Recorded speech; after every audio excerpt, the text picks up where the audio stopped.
Do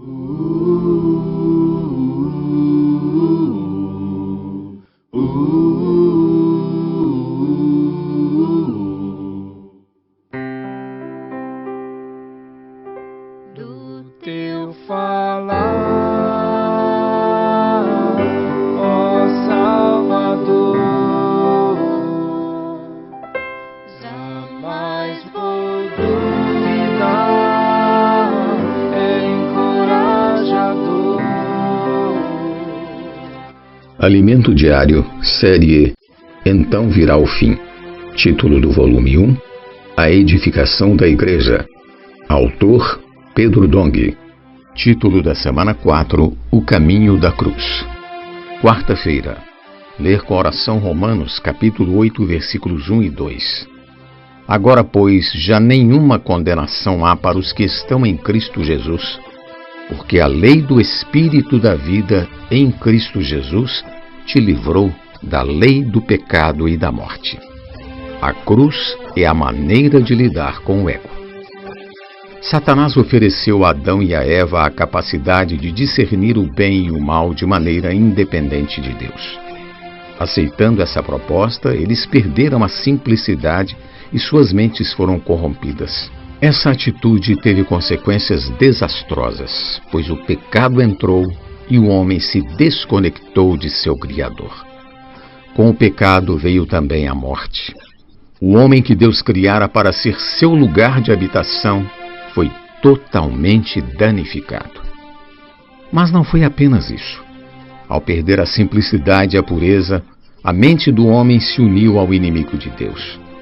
É por essa razão que Jesus disse a Pedro: arreda, Satanás, tu és para mim pedra de tropeço. Mateus 16, 23, parte A. Naquele momento, Jesus advertiu Pedro de que ele cogitava, planejava, pensava, refletia das coisas dos homens e não das de Deus. As coisas dos homens não são necessariamente ruins. Podem ser boas e legítimas. O grande problema é que não são o que Deus cogita. Se você quer ser útil na edificação da igreja, precisa cogitar das coisas de Deus. A alma humana possui 3 partes: mente, vontade e emoção. Com a mente corrompida, a alma do homem adquiriu personalidade autônoma, o ego. Por essa razão, o Senhor nos ensina que, para segui-lo, precisamos negar a nós mesmos tomando a cruz.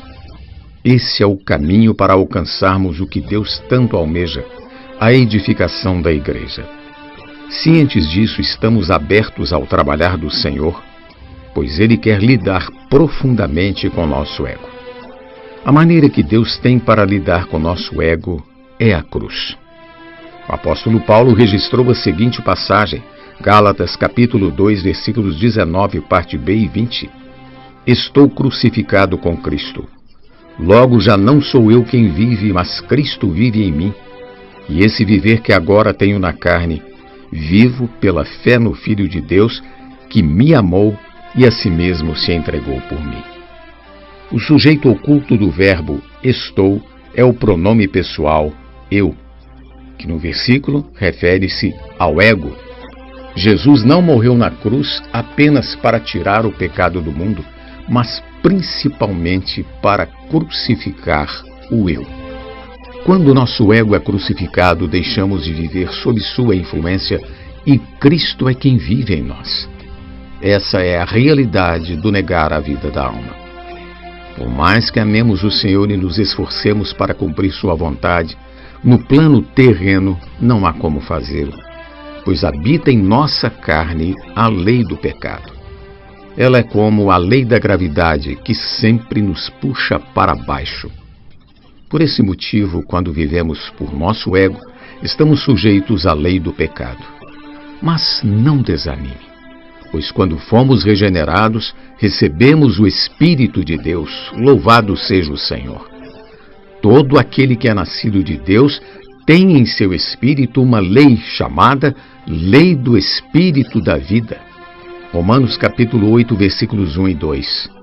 Essa lei é como o impulso de um foguete que o faz vencer a lei da gravidade.